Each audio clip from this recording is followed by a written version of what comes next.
Hello friends, இந்த மாதிரி நம்மளோட பிரியாணியோட தண்ணி நல்லா கொதித்து வரணும். இந்த கொதிக்கிற சமயத்தில் நம்ம எடுத்து வச்சுருக்க 2 டம்ளர் அரிசியை சேர்த்துக்கலாம்.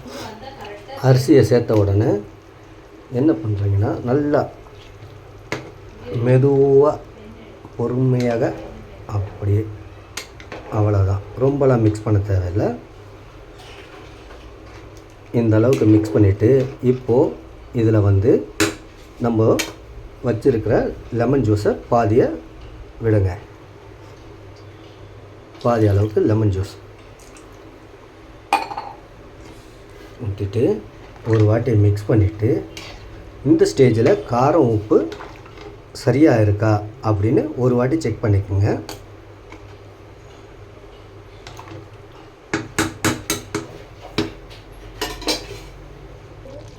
ஃப்ரெண்ட்ஸ், இப்போ பாருங்கள், நமக்கு அரிசியும் தண்ணியும் ஒரே லெவலுக்கு வந்துடுச்சு. இந்த லெவலுக்கு வந்த உடனே நம்ம மீதி வச்சுருக்க புதினா மல்லியை கொஞ்சம் மேலோட்ட இதில் போட்டுட்டு, இந்த ஸ்டேஜில் நெய் விருப்பப்படுறவங்க 2 ஸ்பூன் விட்டுருங்க. நான் இன்றைக்கி போடலை. உங்களுக்கு தேவைன்னா இதில் 2 ஸ்பூன் நெய் போட்டுட்டு குக்கரோட மூடியை எடுத்து மூடிடுங்க.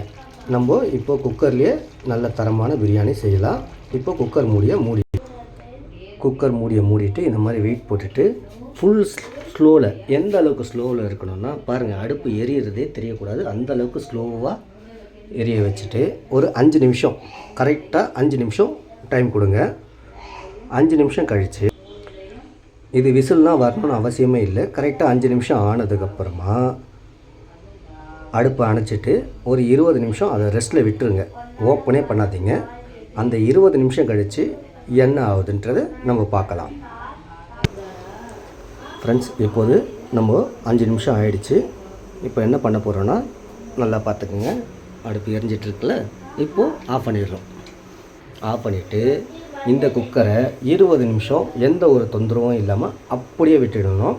20 நிமிஷம் கழித்து ஓப்பன் பண்ணால் உதிரியான பிரியாணி நமக்கு ரெடியாகி வரும். 20 நிமிஷம் கழித்து நான் ஓப்பன் பண்ண வீடியோவை உங்களுக்கு காட்டுறேன். ஃப்ரெண்ட்ஸ், இப்போது நம்ம ரெஸ்ட்டு விட்டு 20 நிமிஷம் ஆகிடுச்சு.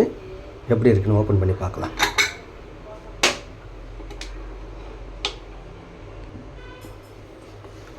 பாருங்கள் ஃப்ரெண்ட்ஸ், பிரியாணி ரைஸ் எப்படி இருக்குன்ட்டு.